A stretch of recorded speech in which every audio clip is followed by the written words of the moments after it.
नमस्कार सभी को। और आज मैं आपको एक बहुत ही दिलचस्प कहानी सुनाने वाला हूं जो कि हमारे भारतीय फुटबॉल से संबंधित है, तभी तो सुनाऊंगा। और ये कहानी सिर्फ एक कहानी नहीं है, ये आपको एक लेसन भी देगी कि जिंदगी में बिना प्लानिंग के अगर आप कुछ काम करोगे तो कैसे आप गिरोगे मुंह के बल। ये इस कहानी से आपको सीखने को मिलेगा, इसलिए आपको आखिरी तक ये कहानी सुनना है। और ये इसलिए भी सुनना है क्योंकि ये भारतीय फुटबॉल से संबंधित है। और एक बात है, आज जो कई प्लेयर्स है, कई फैंस हैं, ये चाहते हैं कि हमारी टीम भी विश्व की बड़ी बड़ी टीमों के अगेंस्ट मैच खेले, है ना। बड़ी ब्राजील, आपकी इच्छा होगी और होना भी चाहिए, बड़ी बड़ी देशों की टीम के अगेंस्ट हमारी भारतीय फुटबॉल कैसा करती हो, देखने में मज़ा भी तो आएगा। तो ये है इच्छा। तो क्या आपको लगता है कि ऐसा एएफएफ के दिमाग में नहीं आया होगा? तो ऐसा अगर आपको लगता है तो आप बिल्कुल गलत सोच रहे हैं, क्योंकि एएफएफ के दिमाग में आ चुका है कि हमको बड़ी बड़ी टीम्स के अगेंस्ट खेलना चाहिए। तो अब मैं आपको एक कहानी सुनाता हूँ जिसका जो मैंने टाइटल भी रखा है कि हमारा मजाक उड़ाने के लिए इतना पैसा खर्च किया गया भारतीय फुटबॉल संघ के द्वारा। ठीक है, तो चलिए शुरू करते हैं कहानी। तो इसके लिए हमको जाना पड़ेगा कई साल पहले, यानी 2001 में। उस टाइम आप में से कई शायद पैदा भी ना हुए हो और कई बहुत छोटे रहे हो, जैसे मैं भी बहुत छोटा रहा हूँगा उस टाइम पे। तो उस टाइम पे क्या हुआ कि हमारे उस टाइम जो प्रेसिडेंट थे, मुंशी साहब, जो बड़ी सीट पे बैठे थे, उनके दिमाग में ऐसा आया, और उनकी जो भी कमेटी थी उनके दिमाग में आया कि यार इंडिया के लिए हमको कुछ करना चाहिए, इंडिया के लिए कुछ स्टेप लेना चाहिए और इंडिया को बड़ी बड़ी टीम्स के अगेंस्ट मैच खेलने मिले, ऐसा कुछ हमको इंतज़ाम करना चाहिए। बहुत अच्छी प्लानिंग उन्होंने सोच ली। अब उन्होंने प्लान किया कि हम एक ऐसा टूर्नामेंट करेंगे जो बड़ी बड़ी टीम्स को उसमें हम इनवाइट करेंगे और उसमें इंडिया पार्टिसिपेट करेगा, और जिससे टीम को एक्सपोजर मिलेगा, है ना। बड़े बड़े प्लेटफॉर्म्स पे पता चलेगा कि इंडिया की टीम भी है। तो चलिए, ये उनके हिसाब से तो बहुत अच्छा विचार हो गया। अब टूर्नामेंट वगैरह सब फिक्स हो गया। ठीक है, अब इस टूर्नामेंट की जो टूर्नामेंट में जो पैसा था, कितना, $1,50,000 ये था उस टूर्नामेंट में मिलने वाला पैसा। तो ये उस टाइम पे था 69 लाख रुपए, और आज की डेट में अगर होता तो 1,12-13 लाख के आसपास, मतलब जो आई लीग में मिलता है उतना, है ना, उससे भी ज्यादा। तो सोचिए उस टाइम पे इतना पैसा खर्च करके, मतलब इतना देने वाले थे पैसा। ठीक है, तो इतना भारी अमाउंट, तो वो टूर्नामेंट और एक मजाक बन के रह गया। ठीक है, क्यों? सिर्फ मतलब कि प्लानिंग सही नहीं करने से ना, प्रिपरेशन जो होती है ना, इसलिए लोग कहते हैं कि किसी भी चीज़ का अभ्यास, है ना, प्रैक्टिस बहुत ज़रूरी है। बिना प्रैक्टिस के आप जाओगे तो आपके साथ तो आपका बेड़ा गर्क ही होना है। तो यही हुआ था। तो अब हम जानते कि इसमें ऐसा क्या हुआ था कि इसको लोग इतना, इसका मतलब इसलिए क्रिटिसाइज करते हैं एएफएफ को। तो देखिए, मुंशी साहब के ओर से ये एशिया का सबसे बड़ा टूर्नामेंट होने वाला था। ठीक है, मतलब एशिया में इससे पहले इतना बड़ा टूर्नामेंट हुआ ही नहीं था कि इतनी बड़ी बड़ी टीम्स आई हो एशिया में। तो ठीक है, उन्होंने सोच लिया। फिर अब मैं आपको इसकी जरा सच्चाई बताता हूं, तो इसलिए आपको इसमें मजा आएगा और आपको हंसी भी आएगी, इसमें सस्पेंस भी है, इसमें सब कुछ है ना। ये एक ऐसी फिल्म है जैसे वो जो स्लम डॉग मिलेनियर थी ना, कि नाम रखे स्लम डॉग और उसमें कुत्ता नहीं दिखाया, तो वैसे वैसी फिल्म है। तो इस टूर्नामेंट का नाम था मिलेनियम सुपर सॉकर कप, और इसमें सुपर कुछ भी नहीं था। तो यही इसमें सस्पेंस है। ठीक है, तो इसके लिए आपको इसको सुनना चाहिए पूरी, और ताकि आपको ये पता भी चले ना कि हमने भूतकाल में ऐसी क्या गलतियां करी। हमारे पास्ट से ही तो हम सीखते हैं कि वहां पे ऐसी क्या गलतियां करी जो हमको फ्यूचर में नहीं दोहराना है। तो क्या होता है कि 2001 की बात है, मुंशी जी और उनकी कमेटी के दिमाग में आता है विचार कि 16 टीम का एक टूर्नामेंट हम करते हैं। और उस टाइम इंडिया की रैंक 113 थी 2001 में। तो उन्होंने सोचा, और उन्होंने बड़ी बड़ी टीम्स को, यूरोप की टीम्स, अपने साउथ अमेरिकन टीम्स और एशिया की बहुत अच्छी टीम्स और इवन अफ्रीकन कॉन्टिनेंट की टीम्स को भी न्योता दिया था, बाकी वो आई नहीं थी। तो बहुत बड़ी बड़ी टीम्स को न्योता दिया गया था। तो जो 16 टीम्स थी उसमें से 3 टीम ने तो एकदम लास्ट मिनट पे बोल दिया भाई हम नहीं आ रहे। ठीक है, तो 16 में से 3 टीम तो वैसी हट गई। अब इस टूर्नामेंट के जो बहुत बड़ी बड़ी गलतियां थी वो क्या हुई थी कि सबसे पहले तो क्या होता है कि कोई भी टूर्नामेंट, कोई भी इवेंट मैनेजमेंट कंपनी करवाती है। ठीक है, अब एएफएफ तो ऐसा है नहीं कि मैं खुद ही करवाऊंगा, वो दे देती है टेंडर के जैसा, है ना। तो अब क्या हुआ, उन्होंने एक ऐसी कंपनी को टेंडर दे दिया जो होते ना नौसिखिए लोग, उनको दे दिया। वो सेम कंपनी पहले फिल्म वगैरह इनके इसमें काम करती थी ना, सेलिब्रिटीज का इवेंट मैनेजमेंट ये सब, और उनको दे दिया एक बहुत बड़ा स्पोर्ट्स इवेंट कि आप इसको करिए भैया। तो ये उनकी एक बहुत बड़ी गलती होगी, उन पूरा मिसमैनेज कर दिया उनने, है ना। अब इसमें आपको सबसे ज्यादा हंसी इस बात पे आएगी कि ये जो टूर्नामेंट था, नाम से लग रहा है कि मतलब इंटरनेशनल लेवल का है, तो नेशनल टीम्स को बुलाया गया। अब आएगी आपको हंसी कि इसमें टीम्स कैसे कैसे आई, ठीक है। तो सबसे पहले आपको बताता हूँ, जो इंडोनेशिया इसमें टीम थी, इंडोनेशिया टीम जो आई वो नेशनल टीम नहीं आई, वो क्लब आ गया इंडोनेशिया से। जबकि बात क्या हुई कि आपकी नेशनल टीम आएगी और आगे आ गया क्लब, ठीक है। और क्लब में भी 18 प्लेयर इंडोनेशिया के नहीं थे, 18 प्लेयर थे जो वहां पे फॉरेन के खेलते ना लीग में, वो थे। तो ऐसे यहाँ पे इंडोनेशिया टीम। फिर हांगकांग की टीम जो आ रही थी, तो हांगकांग की टीम को एयर इंडिया ने टाइम पे टिकट ही नहीं भेजी, ठीक है। तो टूर्नामेंट चालू होने के 2 दिन बाद टीम इंडिया आई। तो ये इतना खतरनाक मतलब क्या मैनेज किया था, है ना। उसके बाद जापान से यूनिवर्सिटी की टीम आ गई, है ना। पूरे यूनिवर्सिटी के जो टॉप प्लेयर्स होते हैं उनकी टीम बन के जापान से टीम आ गई। फिर चिली की टीम से भी प्रॉमिस था मुंशी साहब की तरफ से कि वर्ल्ड कप वाले प्लेयर आएंगे, ठीक है।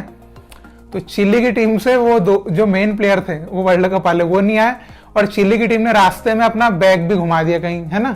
तो बस खाली हाथ आ गए हो, चलो कि इंडिया वाले तो सब देंगे। उसके बाद यूरोप की जो टीम्स आ रही थी ना, आइसलैंड, युगोस्लाविया, जो उधर की टीम्स आ रही थी, उन टीम्स में भी था कि यूरो कप वाले प्लेयर्स आएंगे, जिन्होंने 2000 में यूरो कप वगैरह खेला था वो आएंगे। तो वो कोई नहीं आए, जो दूसरे प्लेयर थे वो आ गए, जो रिजर्व के प्लेयर थे वो सब आ गए, है ना। और उन्होंने यहाँ आके बताते हैं कि बोले क्लब्स ने रिलीज नहीं किया, है ना। तो ये कारण यहाँ पे आके दिया, पहले नहीं बताया, यहाँ आ गए फिर बताते प्रेस में कि अरे वो क्लब्स ने रिलीज नहीं किया इसलिए हम ये टीम लेके आ गए। तो ये मतलब टूर्नामेंट ऑर्गेनाइजर की ये इज्जत कि कोई भी मुंह उठा के कोई भी कुछ भी लेके आ गया। तो क्या मैनेजमेंट, है ना। अभी आपको लगेगा कि इतनी शर्मनाक चीजें काफी थी, नहीं, अभी तो मेन चीजें तो अब आएगी, है ना। अभी तक तो सिर्फ वो था, अब तो इंटरवल के बाद मेन सीन सुनिए कि ये जो टूर्नामेंट है ये 3 जगह पे होना था, कोची, कोलकाता और गोवा, ठीक है। तो अब मैच जब उसमें टिकट वगैरह, तो स्वाभाविक सी बात है ना, टिकट तो लगेगी। तो दिल्ली से टिकट, है ना, 20,000 टिकट भेजने के ही 45,000 रुपए लगाए एएफएफ ने, है ना। और उस पे जो कोची के उस टाइम पे मतलब केरला के जो वो थे प्रेसिडेंट अपने एसोसिएशन के, फुटबॉल एसोसिएशन के, उन्होंने कहा कि ये जो खर्चा किया है इससे कम खर्चे में, आधे खर्चे में तो हम केरला में टिकट बना लेते। आपने फालतू उस टाइम 45,000 मतलब कुछ लाख आज की डेट में, है ना, क्योंकि उस टाइम की करेंसी अभी की बहुत वैल्यू का बहुत फर्क हो चुका है। तो ये उतना खर्चा एएफए ने फालतू टिकट को भिजवाने में किया, है ना। उसके बाद आपको जो सबसे बुरी बात ये लगेगी कि इंडिया जो टीम थी और यूरोप की जो टीम आई थी बाहर से, तो जो बाहर से टीम आई थी वो रुकी थी कहाँ पे, ताज रेसिडेंसी, जो 5 स्टार होटल है ना, आपने सुना ही होगा, उसमें रुकी थी। इंडिया की टीम कहाँ रुकी होगी आप सोचिए, वो बिल्कुल नहीं रुकी थी 5 स्टार में। उनको कहाँ रुकाया था आपको पता है, उनको रुकाया था 3 स्टार होटल में। ये क्या समानता है ना कि यूरोप के प्लेयर्स रहेंगे ताज रेसिडेंसी में और हमारे प्लेयर्स 3 स्टार में, जहां पे हर कोई एक ये था उस टाइम का लेवल, हमारे सोचने का नजरिया। चलिए ये तो ठीक है। अब इससे भी खतरनाक हिट अब ये सुनिए कि इंडिया जो टीम थी वो थी उस टाइम पे गोवा में, ठीक है। वहां पे मतलब ट्रेनिंग वगैरह जो भी था वो चल रहा था वहां पे, ठीक है। तो इंडिया टीम को लाना था कोची में, क्योंकि कोची में थे इंडिया टीम के मैचेस। तो इंडिया टीम, आपको क्या लगता है इंडिया टीम को कोची कब आना चाहिए, टूर्नामेंट होने वाला उससे 3-4 दिन पहले आना चाहिए, है ना। ये स्वाभाविक सी बात है, कोई भी टूर्नामेंट में ऐसे ही होता है ना, 3-4 दिन पहले पहुंचा जाता है, कहीं कहीं तो 1-1 हफ्ते पहले पहुंच जाते हैं। तो वहां पे इंडिया को कब पहुंचाया, जिस दिन मैच है उसी दिन इंडिया को पहुंचाया कोची में, है ना। और इसके पीछे रीजन क्या दिया कि भैया टिकट का अरेंजमेंट नहीं हो पाया, इंडिया टीम है नेशनल टीम, उसके लिए टिकट का अरेंजमेंट नहीं हो पाया। सेम डे जिस दिन मैच है उसी दिन टीम को तुम कोची पहुंचाओ, ठीक है। तो जो उस टाइम हमारे स्टार थे IM विजयन साहब, उनको इतना दिमाग खराब हो गया, उन्होंने सीधे उतरे एयरपोर्ट से, है ना, प्लेन से उतरे, सीधे वहां से थ्रिसुर में रहते थे IM विजयन साहब, सीधे कोची से सीधे घर चले गए, कोई टूर्नामेंट बाहर में जाए। तो ये इतना मेंटली दिमाग खराब हो गया था उनका। तो आप सोचिए कि कैसा ऑर्गेनाइज किया होगा टूर्नामेंट। और उसमें इंडिया की क्या हालत हुई थी, आपको ये जान के बड़ी हैरानी होगी। इंडिया को रखा था उरुग्वे और आइसलैंड के साथ, ठीक है। बहुत बुरी तरीके से आ रही है, देख सकते हैं आप ग्रुप में, है ना। तो यही था हमारे AFF की तरफ से हुआ एक डिजास्टर। तो आप में से कई लोग के दिमाग में आता होगा कि हमारी AFF क्यों नहीं बड़ी टीम से खेलती है, तो फिर ये दुर्दशा होती है ना। तो ये इसीलिए तो फिर अब बड़ी बड़ी टीमों से खेलने से पहले 10 बार सोचना पड़ता है ना। और ऑर्गेनाइज करने से पहले भी, अभी क्या है, अभी जो AFF ने इस किया ना इंटरकॉन्टिनेंटल कप नेहरू का, इनमें ये सब चीज सही थी। क्या है कि आप उन्हीं टीम्स को बुलाओ जिसके अगेंस्ट आप एटलीस्ट बराबरी दे तो पाओ। अभी आप बुला लोगे सीधे उरुग्वे, आइसलैंड, कहाँ की बराबरी, कहाँ का कुछ भी नहीं होगा ना, क्या हो पाएगा।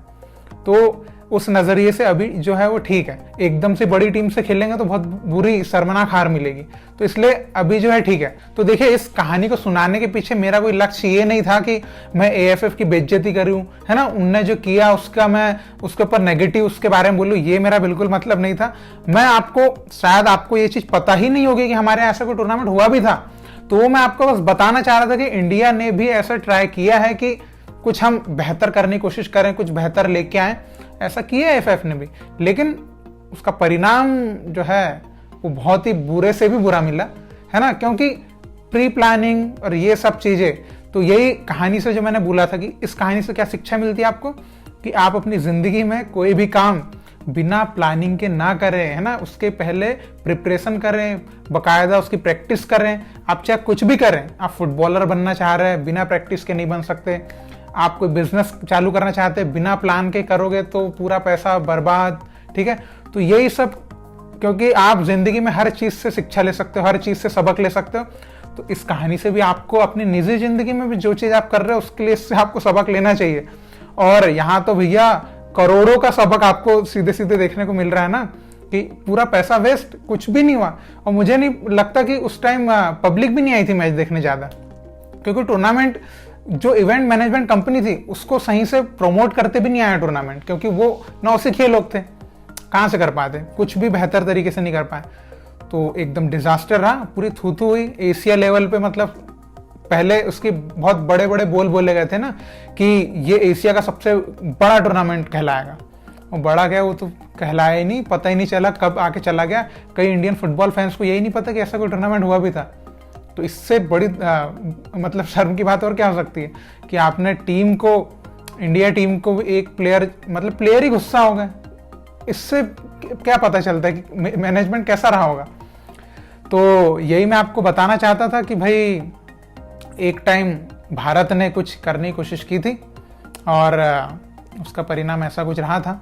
तो आई होप कि आपको एक हिस्ट्री की एक बात पता चली होगी, और अगर आपको पहले से पता होगी, हो सकता है आप में से कई लोग ऐसे भी हो जिन्होंने उस टूर्नामेंट को देखा भी होगा, तो आपको ही पता होगा कि कैसा रहा होगा टूर्नामेंट। तो आई होप कि आपको एक जानकारी मिल पाई होगी, क्योंकि इस वीडियो के माध्यम से या हर वीडियो के माध्यम से मेरा यही मकसद रहता है, आप तक एक अच्छी जानकारी पहुंचे, ताकि आपको भारतीय फुटबॉल से जुड़ी चीजें पता चलती रहे, है ना।